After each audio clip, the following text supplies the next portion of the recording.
Thank you for visiting West Coast Auto Enthusiast. Today we're featuring a 2021 Chevrolet Suburban. This is a high country four-wheel drive. It's a single owner, clean title, clean Carfax on it. It's got 17,000 miles on it. It'll be covered under the Chevrolet factory warranty until 36,000 miles or 3 years from the in-service date, which would be sometime in 2024, I believe. We took it on trade for an LR4 from a customer that was just looking for less vehicle as far as size goes. We can finance it through Cuddle. I can put an extended warranty on it out until 100 or 125,000 miles, and we welcome trades. So Suburbans have come a long ways. We had a 77, and I think AC and power windows were the optional equipment. This is a high country. It's a $5,600 package. It adds a whole bunch of gear to it. It's their top end of the, it's their top end trim. If you're familiar with trucks, it was a truck trim that now they've added to the Suburban. So it's super clean, doesn't need anything cosmetically. Is it a navy blue, which you can see a little bit in the video. You do have power side steps. You have everything that this thing, the only thing I think it doesn't have is rear entertainment. So it's got passive entry and locking, so anywhere you see a dot, you can lock or unlock your car, so front and back. It is four-wheel drive. If you're not familiar with these, you see a lot of two-wheel drives in Southern California. You have chrome exhaust tips. You do have a tow package.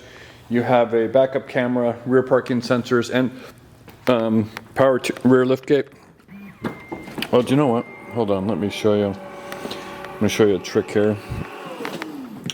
So you can see that is a Chevy emblem on the ground, and they have put that there, which was clever because a lot of these have hands-free access, but you don't know where the sensor is. So that tells you where the sensor is, which unlocks the car. I can't tell you how many times I've sat behind a BMW and kicked underneath it to try and find that. Unsuccessfully, looking like a fool. So that's a good idea. My guess is you'll see that in other vehicles moving forward. So again, cosmetically super clean. He did put roof racks on it. Those are lockable. We've got the keys for that. The tires are all in good shape. It doesn't need anything. I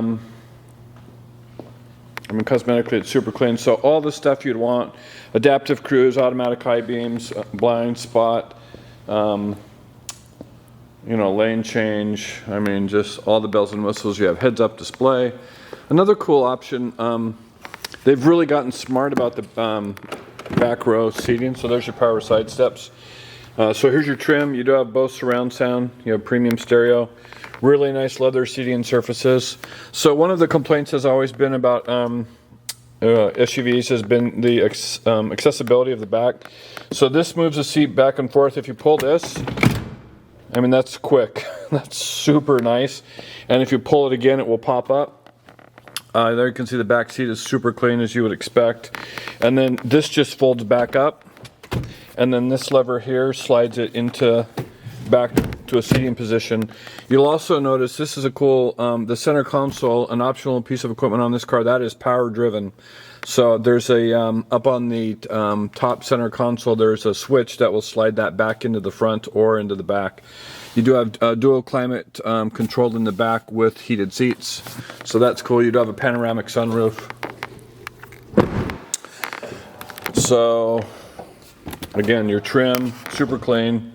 It is a two-tone seat. It shows up a little in the flash. This has got a little bit of brown to it, which is nice. Matches the wood trim, and then you have an embossed seat for the high country.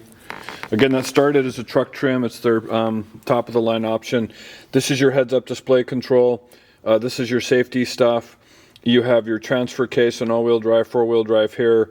Your headlights and then trailer gain here. So all that stuff's pretty straightforward. So push button start, as is the case with almost everything you're going to find now. So this is what I mentioned. So you have a ton of storage. So you have the center console here. You have, let me get this out of the way. You have a tray here that comes out, and then this opens for that. So so an optional piece of equipment on this car is there's a button up here, and you hit this. That's going to slide that back into its original position. So that was clever. You have a phone charger here, USB and aux jacks. Climate stuff is here, so you have heated and ventilated seats. That's funny. I'm getting a phone call. Sorry about that. So dual auto climate control and your menu, which is here. I'm going to dismiss that.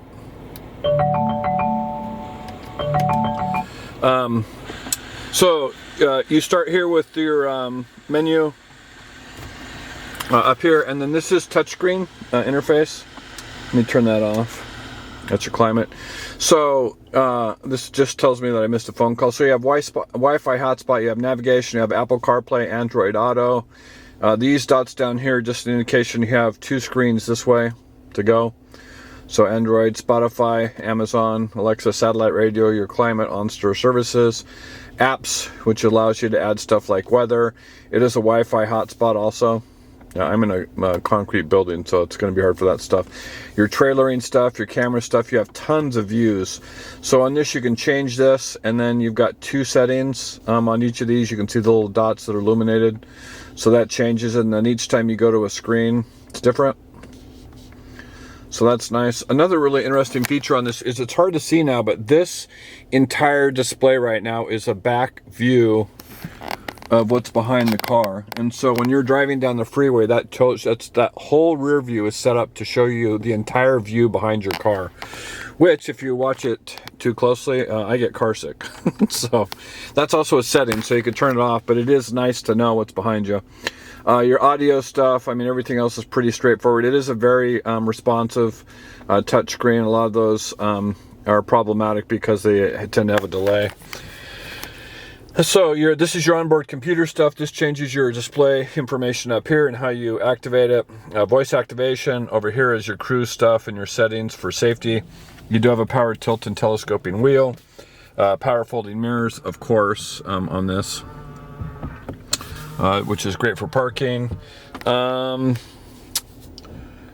to think of anything else that I missed. I'm sure there's some stuff. So sunroof, rear climates or rear control stuff as far as seats, and then your center console here. So that's nice. We do have the wheel lock for this. I've got 2 master keys and the keys for the rack on the roof and books. So I think that's it. Pretty straightforward. Really, really well equipped. I mean, Suburbans have come a long way.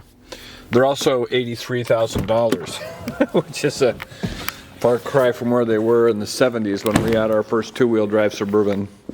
And you've got illuminated. Another nice thing about the Suburban is when you come, it's got a proximity sensor, so when you walk out and you get close to this thing, it senses that and can unlock your doors and turn a bunch of lights on, like you can see underneath the running boards there. Anyways, if you have questions, like additional information, please feel free to contact us. We can be reached at 503-227-2354, and we'd like to thank you for visiting West Coast Auto Enthusiast.